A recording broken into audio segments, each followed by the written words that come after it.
Hi everyone, and welcome back to Jarissa Explains. I'm Marissa. And I'm Jamie, and today, ladies and gentlemen, we are talking about some Sasquatches in Kentucky. There are no abominable snowmen. There are no Sasquatches. There are no big feet. Today we're going to be telling the story that was told by a man from Central Kentucky. He told his story on the podcast called The Sasquatch Chronicles. If you want to check that out, we will link that down below for you. We recommend you check out the full story because this is obviously just going to be Cliff Notes. Yeah, we're just going to give you an over-generalized version of this story because it's pretty in-depth. So we thought this story was extremely interesting, and the fact that it happened here in Kentucky really caught our interest, so we thought we would tell about it here on our channel. So sit back, relax, and enjoy this story. In 2004, a man by the name of Anthony was riding his motorcycle in Central Kentucky. He frequently visited an abandoned rock quarry in the middle of nowhere that had a small lake near it. He loved to park his motorcycle at a very tranquil spot overlooking the lake. One day in July 2004, he was at his spot and heard a loud snap from the woods nearby. Shortly followed was what he thought was a baby crying loudly. Anthony investigated the crying and came upon what he thought was a young bear hanging upside down in a tree. But upon further inspection, it was no bear. He said it appeared to be a baby Sasquatch. Anthony claimed that the infant looked eerily similar to a chubby 4-foot-tall kid, but covered in chocolate brown hair. After observing the creature for a few moments and debating whether he could help it, the infant abruptly quit crying and turned its head to another section of the forest. In that section stood a 6-foot-tall female Sasquatch that was covered in blondish gold hair. He could tell it was a female from its slender yet muscular build and its breast. Seconds later, an even larger female Sasquatch arose from the woods next to the other. The larger female was about 8 foot tall, light brown, and had a very aggressive look on its face as it stared directly at Anthony. The larger female began to growl and yell at Anthony, prompting him to take off towards his motorcycle. The Sasquatch did not pursue. Well, that was crazy. Like, imagine you're just out going for like a joyride, and then all of a sudden, you stop at your same old spot, and then all of a sudden you start hearing some crying, and you think you're gonna see something that you're used to seeing, and then all of a sudden, no! Oh my God, Sasquatch!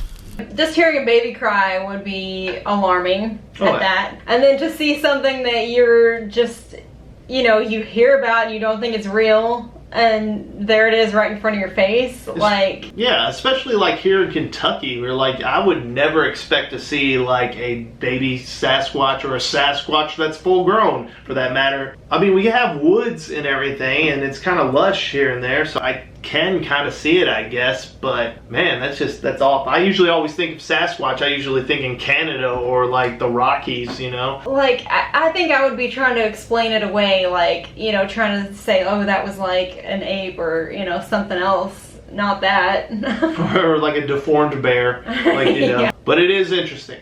After a month, Anthony decides to head back up to his old spot to face his fears and to see whether he actually did see these creatures. He wandered around for a while with no luck and decides to return to his motorcycle. There he finds an elderly woman waiting for him. After exchanging greetings, the lady thanked Anthony for helping out the baby Sasquatch. Shocked and puzzled, Anthony asked the old lady how she knew he ran into them. She just simply replied, "They told me." The elderly woman invites Anthony back to her home. It is an older 2-story home about a half a mile away and smells similar to dairy cattle and wet dogs.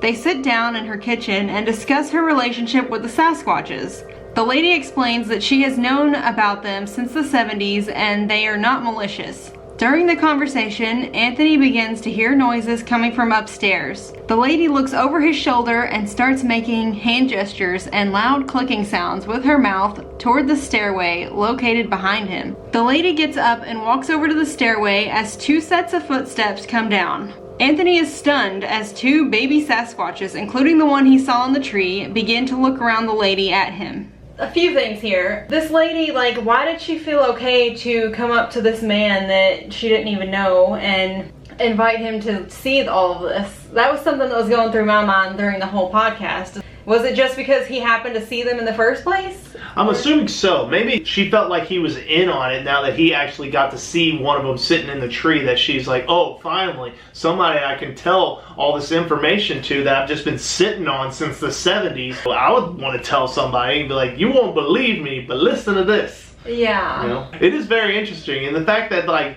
she had 2 of the babies inside the home with her, supposedly, I don't really know how I'd react. Yeah, I don't know either. I mean, you really just wouldn't know until you're in that situation. I think I would be rather curious, but also I would be like, what the f*** is that? My little baby says.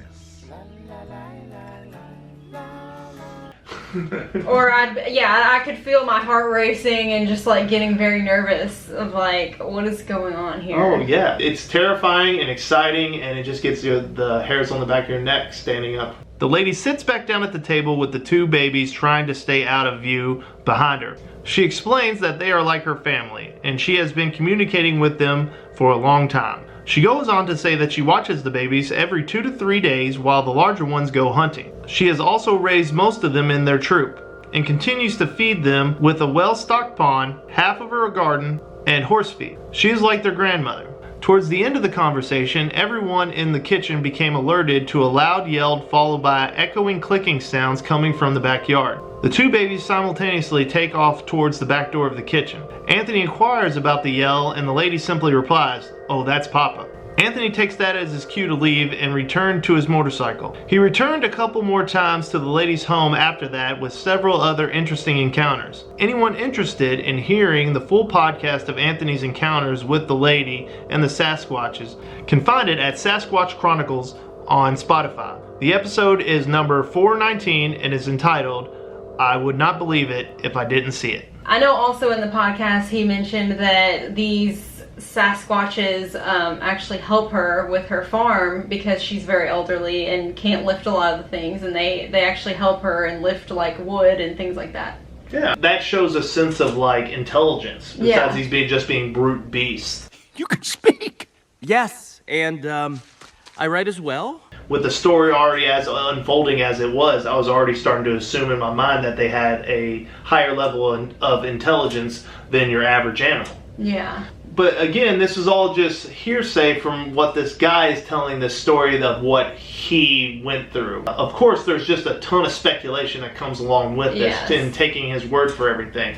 With all that aside, and we're just breaking it down, it's a very interesting story. And the fact that she's just been dealing with them since the 70s, and that she said that she helped raise a bunch of them in the podcast. She's pretty much known all of them their entire lives, and like they're her family. I can kind of believe that. You know, you're an elderly lady in the middle of nowhere, in the middle of the woods. I mean, I can see them bringing her in, because she's just one human. I can see them like developing a relationship and building something with her. Especially if they've known her since they were babies, all of them. Oh, absolutely. So that just instills a big sense of trust with the animals and her to begin with.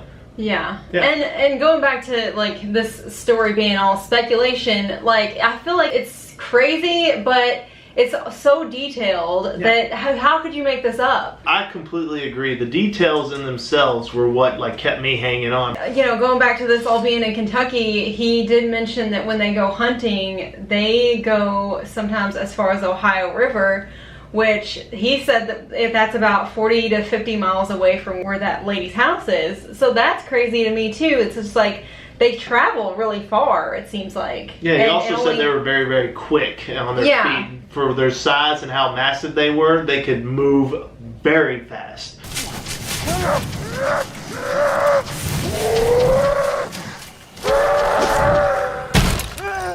He said that they would go that far and then come back in the same night. That's pretty crazy. That's quick. They can gain a lot of ground if that's the case. Yeah, it's just crazy to think that that could be right here in our state. I don't even know if I believe in Sasquatch, but after hearing this story, I kind of believe it a little more now. Like, I never really believed it before. You were always more of the believer in Sasquatch than I am.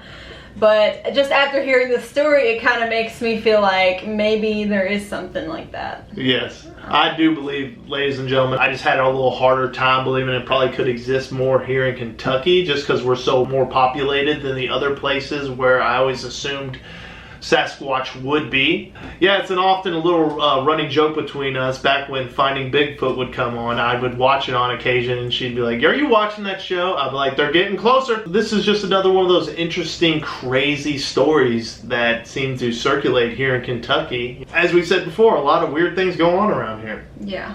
And we just like to present it to you people. Yes. We could go on about this for a long time just because there are so many details, but we really do encourage you all to check out the podcast for yourself because we didn't even like scratch the surface on this whole story. There's a lot more interesting details if you listen to the podcast, so we will put a link down below to where you can watch it and you all should check it out. Please do. So that is going to bring us to the end of today's video. We want to thank you all for watching. Please give us some likes and subscribe and ring that bell for future notifications. Yep, and follow us on Twitter and Instagram at Jarissa Explains. Thank you all for watching, and we will see you in our next video. Bye. Bye.